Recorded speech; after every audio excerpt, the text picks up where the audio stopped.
ಬ್ರೇಕ್ನ ನಂತರ ಮಹಾ ತೀರ್ಪು 2024 ವಿಶೇಷ ಕಾರ್ಯಕ್ರಮಕ್ಕೆ ಮತ್ತೊಮ್ಮೆ ಸ್ವಾಗತ. ಹಿರಿಯ ಪತ್ರಕರ್ತರಾದ ಬದ್ರುದ್ದೀನ್ ಅವರು ಕೂಡ ನಮ್ಮನ್ನು ಜಾಯ್ನ್ ಆಗಿದ್ದಾರೆ. ಕಾರ್ಯಕ್ರಮಕ್ಕೆ ಸ್ವಾಗತ ಬದ್ರುದ್ದೀನ್ ಅವರೇ, ಮೊದಲನೇ ಸಲ ನಮ್ಮ ಸ್ಟುಡಿಯೋದಲ್ಲಿ.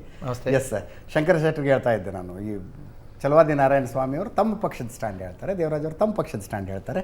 ಹಾರ್ಡ್ ರಿಯಾಲಿಟಿಗಳು ನಿಮ್ಮ ಬಾಯಿಂದ ಬರಬೇಕು. ಕ್ಲೋಸ್ಲಿ ಅಬ್ಸರ್ವ್ ಮಾಡ್ತಾ ಇದ್ದೀರಿ ಲೋಕಸಭಾ ಚುನಾವಣೆಗಳು ನಡೀತಾ ಇರೋದು. ಆ್ಯಕ್ಚುಲಿ ಅವರಿಬ್ಬರು ಹೇಳಿದರೆ ಸತ್ಯತೆ ಕಾಣ್ತಾರೆ ನಮಗೆ, ಏನೇನು ಸತ್ಯತೆ ಕಾಣ್ತಾ ಉಂಟು ಇಲ್ಲ ಅಂತೇಳಿ ಕೆಲವು ಮಟ್ಟಿಗೆ ಯಾಕಂತ ಹೇಳಿದ್ರೆ, ಈಗ ಅವ್ರು ಹೇಳಿದ್ರು ನಮ್ದು ವೋಟ್ ಪರ್ಸೆಂಟೇಜ್ ಪ್ರಶ್ನೆ ಬಂತು. ವೋಟ್ ಪರ್ಸೆಂಟೇಜ್ ಸಲ BJP ಕಮ್ಮಿ ಆಗೋ ಲಕ್ಷಣಗಳು ನನಗೆ ಕಾಣ್ತಾ ಇಲ್ಲ, ಕಾಣ್ತಾ ಇಲ್ಲ ಕೆಲವಾಗ. ಯಾಕೆ ಗೊತ್ತಾ, ಈ ನಾರ್ತನ್ ಇಂಡಿಯಾದಲ್ಲಿ ನಂಗೆ ಗೊತ್ತಿದ್ದ ಅಭಿಪ್ರಾಯದಲ್ಲಿ ಅವ್ರು one sided election most of the ಸ್ಟೇಟ್ಸಲ್ಲಿ, ಹಿಂದಿ ಬೆಲ್ಟಲ್ಲಿ. ಸೊ ಹಾಗಾಗಿ ಪರ್ಸೆಂಟೇಜ್ ವೋಟ್ಸ್ ಅಲ್ಲಿ ಇನ್ಕ್ರೀಸ್. ಮತ್ತು ಸೌತಲ್ಲಿ ಕೂಡ ನೋಡಿ, ತಮಿಳ್ನಾಡಲ್ಲಿ ಪರ್ಸೆಂಟೇಜ್ ಜಾಸ್ತಿ ಆಗ್ತದೆ ಈ ಸಲ, ಪರ್ಸೆಂಟೇಜ್ ವೋಟ್ಸು. ಕೇರಳದಲ್ಲಿ ಜಾಸ್ತಿ. ನೀವು ಆಲ್ ಓವರ್ ಇಂಡಿಯಾ ಹೇಳ್ತಾ ಇದ್ದೀರಿ, ಆಲ್ ಓವರ್ ಕರ್ನಾಟಕದ ನೀವು ನಾನು ಆಲ್ ಓವರ್ ಇಂಡಿಯಾ, ಕರ್ನಾಟಕದ ಇಲ್ಲ, ಕರ್ನಾಟಕದಲ್ಲಿ ಆಗಲ್ಲ ಪರ್ಸೆಂಟೇಜ್, ಆಗಲ್ಲ ಅವರಿಗೆ ಅಲ್ಲ. ಮತ್ತೇನು ಗೊತ್ತಾ, ಅಲ್ಲ ಕರ್ನಾಟಕದ ಒಂದು ಹೇಳ್ತೇನೆ ನಮಗೆ, ಕೆಲವು ಅಲ್ಲಿ ಪೂರ ಆಗಲ್ಲ ಅಂತ ಹೇಳಿದ್ದಾರೆ. ಈ ಸಲ ಒಂದು ವೋಟ್, ದೇವರಾಜರು ಹೇಳಿದಾಗೆ ವೋಟ್ ಶಿಫ್ಟ್ ಚೆನ್ನಾಗಾಗಿದೆ. JDS to BJP, BJP vote ಉಂಟಲ್ಲ ಚೆನ್ನಾಗಿದೆ.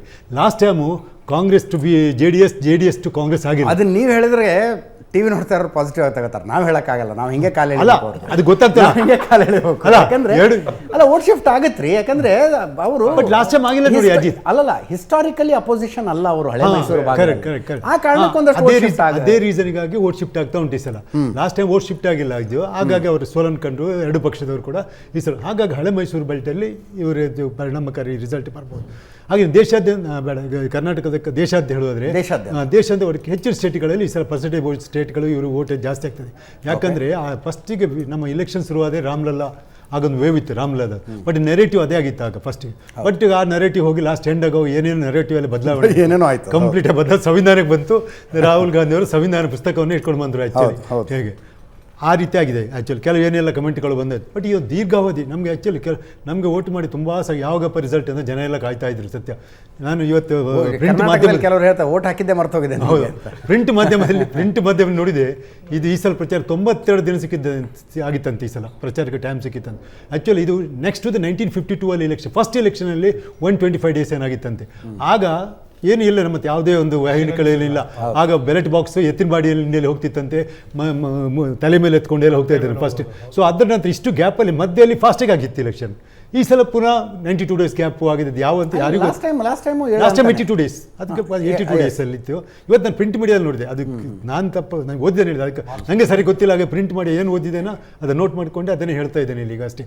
ಸೊ 92 ದಿನ ಲಾಸ್ಟ್ ಟೈಮ್ ಆಗಿತ್ತು, ಈ ಸಲ 82 ದಿನ ಆಗಿತ್ತು ಅಂತ ಹೇಳ್ತಾರೆ ಅವರು. ಆ್ಯಕ್ಚುಲಿ ಅದು ಯಾವ ಲೆಕ್ಕ ಅಂತ ಗೊತ್ತಿಲ್ಲ. ಸೊ ಈ ರೀತಿಯಾಗಿ ಇಲೆಕ್ಷನ್ ಅಂತೂ ಇಂತೂ ಒಂದು ಇಲೆಕ್ಷನ್ ಇವತ್ತಿಗೆ ಎಂಡ್ ಆಯಿತು. 2024 ಇನ್ನು 35 ನಿಮಿಷ ಇದೆ. ಇನ್ನು 35 ನಿಮಿಷಕ್ಕೆ ಇವತ್ತು ಇಲೆಕ್ಷನ್ ಆಯಿತು. ಬಟ್ ಎಲ್ಲ ಕಡೆಯಲ್ಲಿ ಒಳ್ಳೆ ರೀತಿಯಲ್ಲಿ ಇಲೆಕ್ಷನ್ ಅಂತೂ ಕ್ಯಾಂಪೇನ್ ಎಲ್ಲ ಚೆನ್ನಾಗಿದೆ. ಮತ್ತೊಂದು ನೀವು ತೋರಿಸ್ತಾ ಇದ್ದೀರಿ ಅಜಿತ್, ಒಳ್ಳೆ ಫಿಗರ್ ತೋರಿಸ್ತಾ ಇದ್ರಿ. 5 ಜನ ಅಂದರೆ 5 ಜನ ಸೆಂಚುರಿ ಬಾರಿಸಿದ್ದಾರೆ. ನೀವು 5 ಜನ 100ಕ್ಕಿಂತ ಜಾಸ್ತಿ ರೋಡ್ ಶೋ ಪಬ್ಲಿಕ್ ಮೀಟ್ ಮಾಡಿದೆ ಅಂತೇಳಿ. First highest scorer Narendra Modi, Amit Shah, Rahul Gandhi, Priyanka Gandhi ಮತ್ತೆ ರಾಜನಾಥ್ ಸಿಂಗ್. 5 ಜನ. ಆಮೇಲೆ IPL ಮ್ಯಾಚ್ ಆಗುವಾಗಲ್ಲ ಉಂಟಲ್ಲ, ಎಷ್ಟು ಜನ ಸೆಂಚುರಿ ಆಯಿತು, ಯಾರು ಹೈಯೆಸ್ಟ್ ಸ್ಕೋರರ್ ಅಂತ ಆ ರೀತಿ ಫಿಗರ್ ಕೊಟ್ಟು ಭಾರಿ ಖುಷಿ ಆಯ್ತು ನಿಮಗೆ. First statistics ಕೊಟ್ಟರಲ್ಲ. ಬಟ್ ನೋಡಿ 100 ಅಕ್ಕ. ಮತ್ತು ನೆಕ್ಸ್ಟ್ ಇಲ್ಲಿ ಕಾಂಗ್ರೆಸ್ ಜಾಸ್ತಿ ಮಾಡಿದ್ದು ಈ ಬ್ರದರ್ಗಿಂತ ಸಿಸ್ಟರೇ ಒಂದು ಜಾಸ್ತಿ ಮಾಡಿದ್ದಾರೆ, 108, 107 actually. So still they are the ಕಾಂಗ್ರೆಸ್ಸಲ್ಲಿ ಮೇನ್ ಅಟ್ರಾಕ್ಟಿವ್ ಇರದೆ ಅವ್ರದ್ದೇ ಮೇಜರ್ ಕ್ಯಾಂಪೈನರ್ ಅವರು ಅಂತ, ನೋ ಡೌಟ್ ಅಬೌಟ್ ಇಟ್. ಅದು that also proved in this campaign actually. So ಈಗ ಇಲೆಕ್ಷನ್ ಸಂಖ್ಯೆ ಏನಾಗುತ್ತೆ ಅನ್ಸುತ್ತೆ, ಸಂಖ್ಯೆ ಏನಾಗ್ಬೋದು ಅನ್ಸುತ್ತೆ? ಸಂಖ್ಯೆ ನೋಡಿ ನನಗಂತೂ ಹೆಚ್ಚಿನ ಬದಲಾವಣೆ ಕಾಣಲಿಕ್ಕೆ ಸಾಧ್ಯ ಇಲ್ಲ. ಲಾಸ್ಟ್ ಟೈಮ್ 303 340 ಏನೋ ಬಂತಾರೆ NDA, ಅದೇ ಸಂಖ್ಯೆಯಲ್ಲಿ ವ್ಯವಹಾರ ಆಗ್ಬೋದು. ಸ್ವಲ್ಪ ಕಾಂಗ್ರೆಸ್ 52, ಕಾಂಗ್ರೆಸ್ ಸ್ವಲ್ಪ ಮೇಲೆ ಹೋಗ್ಬೋದು ಆ್ಯಕ್ಚುಲಿ ಕಾಂಗ್ರೆಸ್. ಮತ್ತು ಇಂಡಿಯಾ ಅಲಯನ್ಸಲ್ಲಿ ನೀವು ಸೇರಿಸುವಾಗ ಆ್ಯಕ್ಚುಲಿ ಆಪ್ ಮತ್ತು ಇದನ್ನು ಏನು ಮಾಡ್ತಾರೆ ಗೊತ್ತಿಲ್ಲ. ಇವತ್ತು ಫಿಗರ್ಸ್ ಬರುವಾಗ ಆಪನ್ನು ಮತ್ತು ಮಮತಾ ಬ್ಯಾನರ್ಜಿಯನ್ನು ಸೇರಿಸಲೇಬೇಕಾಗ್ತದೆ.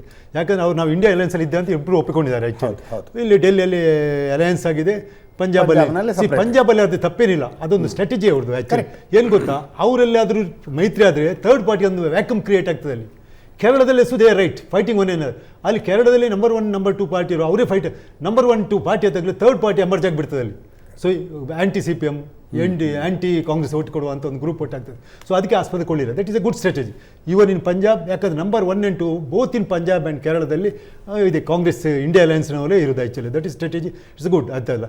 ಡೆಲ್ಲಿಯಲ್ಲಿ ಆಲ್ರೆಡಿ ಒಂದು ಪಾರ್ಟಿ ಉಂಟೀಗ, ಅದರ್ ಪಾರ್ಟಿ ಡೆಲ್ಲಿಯಲ್ಲಿ ಯಾವುದು BJP is very strong party ಉಂಟು. ಅಂಥ ಟೈಮಲ್ಲಿ ಒಟ್ಟಾಗೋದು ಅವಶ್ಯಕತೆ. ಇವನ್ ವೆಸ್ಟ್ ಬೆಂಗಾಲಲ್ಲಿ ನಾನು ಹೇಳ್ತೇನೆ ಅಷ್ಟೊಂದು ಇಫೆಕ್ಟ್ ಆಗಲ್ಲ ಅಂತ. ಕೆಲವು ಓಟುಗಳು CPM ಇದು ಕಾಂಗ್ರೆಸ್ ಮತ್ತು CPM ದೇನೋ ಸೀಟ್ ಕನ್ವರ್ಟ್ ಮಾಡ್ಲಿಕ್ಕೆ ಆಗಲಿಕ್ಕಿಲ್ಲ. ಅಷ್ಟೇ ಒಂದು ಸೀಟ್ ಅದು ತೃಣಮೂಲಕ್ಕೂ ಹೋಗ್ಬೋದು, ಕೆಲವು ಓಟ್ಗಳು ಇದಕ್ಕೂ ಬರ್ಬೋದು. ಸೊ ಅಲ್ಲಿನ ಅವ್ರದ್ದೊಂದು ಇಂಡಿಯಾ ಅಲಯನ್ಸ್ ಫೇಲಿಯರ್ ಅಂತ ಕಾಣಲಿ, ನಮ್ಮ ಬಾಹ್ಯ ನೋಟೆ ಕಾಣಲಿಕ್ಕೆ ಅಲ್ಲಿ ಅಲಯನ್ಸ್ ಆಗಿಲ್ಲ ಅಂತ ಹೇಳ್ಬೋದು ಆ್ಯಕ್ಚುಲಿ. ಆ ರೀತಿಯಲ್ಲಿ ಯಾವ ರೀತಿಯಲ್ಲಿ ಓಟ್ ಶಿಫ್ಟ್ ಆಗ್ತದೆ ಅಂತ ಅದು ಗೊತ್ತಾಗೋದು.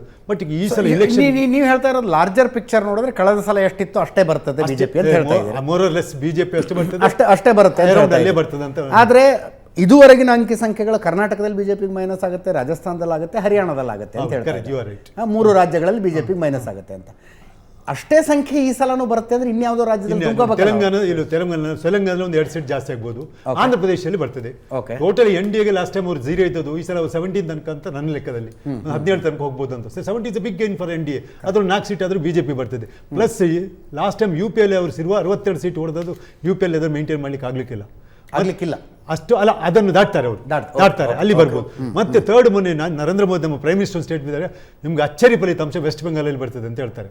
ಇದು ನರೇಂದ್ರ ಮೋದಿ ಅವರು ಹೇಳಿದ ಆಕ್ಚುಲಿ. ಕಳೆದ ಸಲ 18 ಇತ್ತು, ಅದು ಈ ಸಲ ಅದೊಂದು 4-5 ಸೀಟ್. ಪೋಲ್ ಸರ್ವೆಗಳೆಲ್ಲ 22 ತನಕ. ಸೊ ನೀವು ಹೇಳಿದಾಗ ಎಲ್ಲಿ ಕಳ್ಕೊಳ್ತೆ ಕರ್ನಾಟಕ, ರಾಜಸ್ಥಾನ, ಹರಿಯಾಣ, ಮಹಾರಾಷ್ಟ್ರ ಇಲ್ಲಿ ಕಳ್ಕೊಳ್ಳೋದನ್ನು ಬೇರೆ ಕಡೆಯಲ್ಲ ಅವ್ರು ಗೇನ್ ಮಾಡ್ಬೋದು ಅಂತ ಒಂದು ಇರ್ತದೆ.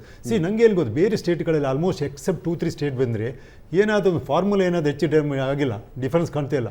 ಆ್ಯಕ್ಚುಲಿ ಅಚ್ಚರಿ ಕಂಡ್ರೆ ನಿಜವಾಗಿ ಕರ್ನಾಟಕದಲ್ಲಿ ಕಾಣಬೇಕು. ಯಾಕೆ ಗೊತ್ತಾ, ಆ ಒಂದು ಗೌಪ್ಯವಾದಂಥ ಉಂಟು ಅಗೋಚರ ಅಲೆ ಅಂತ ಹೇಳ್ತೇವೆ, ಯಾವುದು ಗ್ಯಾರಂಟೀಸ್, ಅದ್ರ ಮೇಲೆ ನಮ್ಮ ಪೆಟ್ಟಿಗೆ ಬಾಕ್ಸ್ ಹೊಡೆದ ಮೇಲೆ ಆ ಅಲೆಯಿಂದಾಗಿ ಏನಾದರೂ ಸ್ಥಾನ ಪಲಾಟ ಆಗ್ಬೋದು ಆ್ಯಕ್ಚುಲಿ ಜಾಸ್ತಿ. ಮತ್ತು ಯಾವ ಸ್ಟೇಟಲ್ಲಿ ಕಾಣುತ್ತೆ ಯಾಕೆ ಗೊತ್ತಾ, ಈಗ ಗುಜರಾತ್ ಅಲ್ಲೆಲ್ಲ it's almost declare 26 out of ಅಂತ. ಅಲ್ಲಿ ಎರಡು ಸೂರತ್ ಅಂತೂ ಒಂದು ಈಗಾಗಲೇ ಆಗಿದೆ. ಅದು ಸೂರತ್ ಆಲ್ರೆಡಿ ಚುನಾವಣೆಯಲ್ಲಿ ಅವಿರೋಧ ಆಯ್ಕೆ ಫಸ್ಟ್ ಟೈಮ್ ಅಲ್ಲ. ಇಂದೋರಲ್ಲಿ ಸಹ ಆಗ್ತದೆ. ಏನು ಗೊತ್ತು, ಇಂದೋರಲ್ಲಿ ಕ್ಯಾಂಡಿಡೇಟ್ ವಿಡ್ರಾ ಮಾಡಿದ್ರು, ಬಟ್ ಅಲ್ಲಿ ಇಂಡಿಪೆಂಡೆಂಟ್ ಇದ್ದಾರೆ ಕ್ಯಾಂಡಿಡೇಟ್, ಇಂಡಿಪೆಂಡೆಂಟ್. ಇವ್ರು ಏನು ಮಾಡ್ತಾರೆ, ಕಾಂಗ್ರೆಸ್ನವರು ಯಾರೆಲ್ಲ ಕಾಂಗ್ರೆಸ್ ಸಪೋರ್ಟ್ ಮಾಡಿ ಅವರೆಲ್ಲ ನೋಟ್ ಹಾಕಿ ಅಂತ ಹೇಳಿದ್ರು. ಅದೇ ನೀವು ಹೇಳಿದಾಗ ಪಾರ್ಲಿಮೆಂಟ್ ಈಗ ಆಗಿದೆ. ಅಸೆಂಬ್ಲಿ ಇಲ್ಲಿ ಅರುಣಾಚಲ ಪ್ರದೇಶದಲ್ಲಿ 4-5 ಅಸೆಂಬ್ಲಿ ಎಲೆಕ್ಷನ್ ಆಲ್ರೆಡಿ ಡಿಕ್ಲೇರ್ ಅನ್ನಪೂಸರಾಗಿದೆ ಬಿಜೆಪಿಗೆ.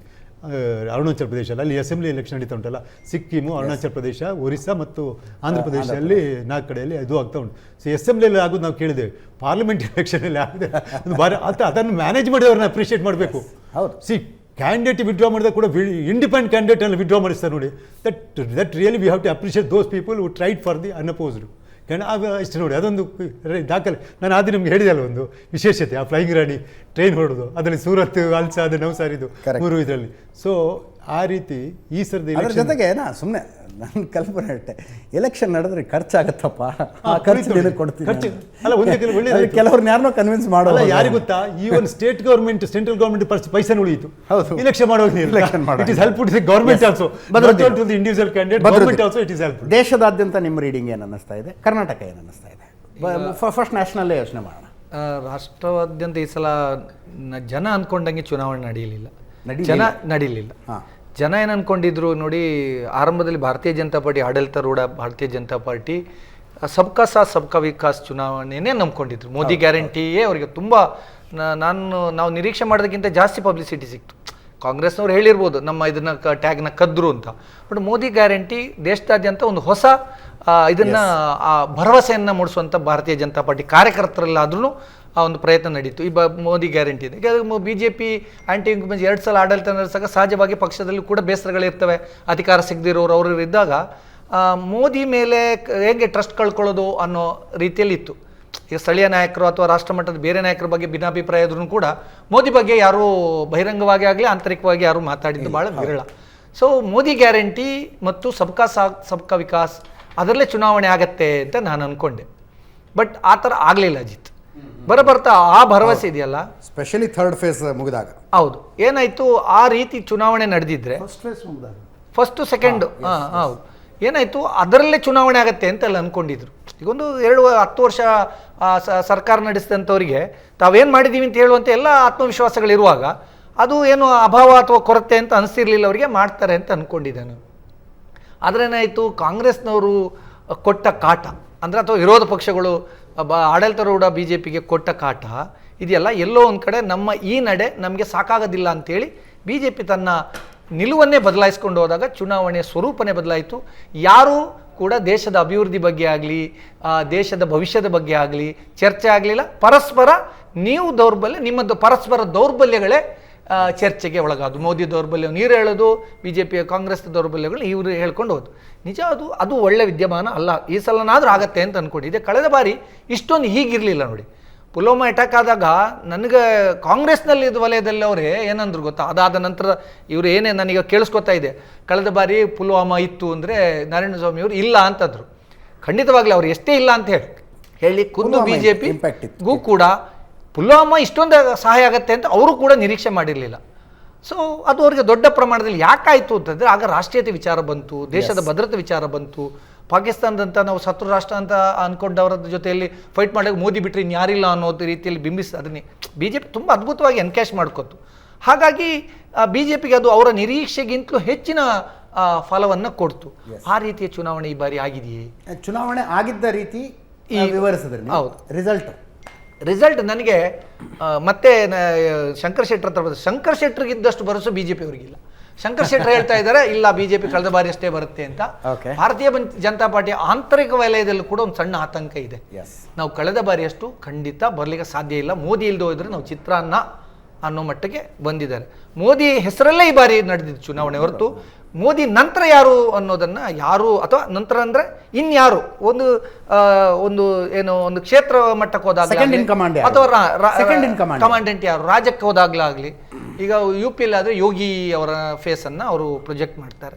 ಬೇರೆ ಎಲ್ಲಿ ಹೇಳಿ ನೋಡೋಣ, ಯಾರ ಫೇಸ್ ತೋರಿಸಿ ಅವ್ರ ಚುನಾವಣೆಯನ್ನು ಮತ ಸ್ಥಳೀಯಕ್ಕೆ ಸಾಧ್ಯ ಆಗಿತ್ತು. ಹಾಗಾಗಿ ಎಲ್ಲವೂ ಮೋದಿಯನ್ನೇ ನಂಬ್ಕೊಂಡಿರುವುದು ಕೂಡ ಬಿ ಜೆ ಪಿಗೆ ಕೆಲವು ಕಡೆ ಹಿನ್ನಡೆ ಆಗಿದೆ ಅನ್ನೋದನ್ನು ಖುದ್ದು ಬಿ ಜೆ ಪಿ ನಾಯಕರುಗಳು ಒಪ್ಕೊಂಡಿದ್ದಾರೆ. ಅದು ಕರ್ನಾಟಕದಲ್ಲೂ ಕೂಡ ಆಗಿದೆ ಅನ್ನೋದ್ರಲ್ಲಿ ಯಾವುದೇ ಅನುಮಾನ ಇಲ್ಲ. ಕಳೆದ ಬಾರಿಗಿಂತ ಭಾರತೀಯ ಜನತಾ ಪಾರ್ಟಿ ಪರ್ಫಾರ್ಮೆನ್ಸ್ ಉತ್ತಮ ಮಾಡಲ್ಲ. ಕಾಂಗ್ರೆಸ್ ಉತ್ತಮ ಮಾಡುತ್ತಾ ಅನ್ನೋದನ್ನು ಹೇಳೋದಾದ್ರೆ ಅವರಿಗೆ ಸ್ವಲ್ಪ ಯಾಕೆ ಉತ್ತಮ ಆಗ್ಬೋದು ಅಂತಂದ್ರೆ ಎಸ್ ಪಿ ಅಂತವ್ರ ಅಲಯನ್ಸ್ ಇಂದಾಗಿ ಈಗ ಯು ಪಿಯಲ್ಲಿ ಅವರಿಗೆ ನೆಲೆ ಇಲ್ಲ, ಝೀರೋ ಹೋದ್ರು. ಅವ್ರ ಕಾರ್ಯಕರ್ತರ ಇದು ಬೇಸೆ ಇಲ್ದಂಗೆ ಆಗ್ಬಿಟ್ಟಿದೆ. ಸೊ ಈ ಬಾರಿ ಅವರು ಅಲ್ಲಿ ಸ್ವಲ್ಪ ಯಾಕೆ ಚಿಗುರ್ಕೊಂಡಿದ್ದಾರೆ, ಅವ್ರು ಸೀಟ್ ಜಾಸ್ತಿ ಗೆಲ್ತಾರೆ ಅಂತಲ್ಲ, ಎಸ್ ಪಿ ಅವ್ರ ಜೊತೆಯಲ್ಲಿ ಅಲಯನ್ಸ್ ಜೊತೆಯಲ್ಲಿ ಹೋದ್ರು. ಕಳೆದ ಬಾರಿ ಇರಲಿಲ್ಲ ಅವರು, ಏಕಾಂಗಿಯಾಗಿ ಹೋಗಿ. ಹಾಗೆ ಕೆಲವು ಕಡೆ ಅಲಯನ್ಸಿಂದಾಗಿ ಚೇತರಿಸ್ಕೊಂಡ್ರು ಕಾಂಗ್ರೆಸ್ ಅವರು. ಹಾಗಾಗಿ ಸ್ವಲ್ಪ ಅವರಿಗೆ ಜೀವ ಬಂದಿರ್ಬೋದು ಹೊರತು ಅವರು ದೊಡ್ಡ ಪ್ರಮಾಣದಲ್ಲಿ ಏನು ಇಡೀ ಅಲೆಯನ್ನು ಬದಲಾಯಿಸುವಷ್ಟು ಮಟ್ಟಿಗೆ ಹೋಗ್ತಾರೆ ಅಂತ ನಾನು ಅಂದ್ಕೊಂಡಿಲ್ಲ. ಬಟ್ ಭಾರತೀಯ ಜನತಾ ಪಾರ್ಟಿಯ ಪರ್ಫಾರ್ಮೆನ್ಸ್ ಖಂಡಿತ ಕಳೆದ ಬಾರಿಗಿಂತ ಕಳಪೆ ಇರುತ್ತೆ. ಅಧಿಕಾರಕ್ಕೆ ಹತ್ತಿರ ಬರ್ಬೋದು ಅಥವಾ ಅದು ಫಲಿತಾಂಶದಲ್ಲಿ ಗೊತ್ತಾಗ್ಬೋದು, ಅದು ಬೇರೆ, ಅಧಿಕಾರ ಬರ್ಬೋದು ಬಿಡೋದು. ಆದರೆ ಕಳೆದ ಬಾರಿಯಷ್ಟು ಆ ವೇವ್ ಇಲ್ಲ. ಯಾಕಂದರೆ ಖುದ್ದು 2014 282 ಇದ್ದಂಥ ಬಿ ಜೆ ಪಿ 2019 303 ಆಯಿತು. 350 ಹೋಯ್ತು ಎನ್ ಡಿ ಎ ಸಂಖ್ಯೆ. ಆ ಪ್ರಮಾಣದ ಸಂಖ್ಯೆ ಈ ಬಾರಿ ಇರಲಿಕ್ಕಿಲ್ಲ ಅಂತ ನಾನು ಅನ್ಕೊಂಡು. ಸರಳ ಬಹುಮತ ಸಾಧ್ಯತೆ ಈಗ ಇಷ್ಟು ದಿನ ನಾವು ಚುನಾವಣೆ ಯಾರು ಈಗ 7ನೇದಲ್ಲ 6 ಹಂತಗಳ ಚುನಾವಣೆಯನ್ನು ನಾವು ಗಮನಿಸಿದಾಗ ಮೊದಲ 2 ಹಂತದಲ್ಲಿ ಭಾರತೀಯ ಜನತಾ ಪಾರ್ಟಿಗೆ ತನ್ನ ನಿರೀಕ್ಷೆಯಷ್ಟು ಭರವಸೆ ಇಲ್ಲ. ನಂತರ ಅವರು ಚೇತರಿಸ್ಕೊಂಡು ಅವ್ರ ಅಗ್ರೆಸಿವ್ನೆಸ್ ತೋರಿಸಿದಾಗ ಸ್ವಲ್ಪ ಅವರಿಗೆ ಚೇತರಿಕೆ ಬಂದಿರೋದ್ರಿಂದ ಬಹುಮತಕ್ಕೆ ಹತ್ತಿರ ಬರ್ಬೋದೇನೋ ಎನ್ ಡಿ ಎ ಅನ್ನೋದು. N D A. ಓಕೆ, ಒಂದು ಸಣ್ಣ ಬ್ರೇಕ್ನ ಸಮಯ.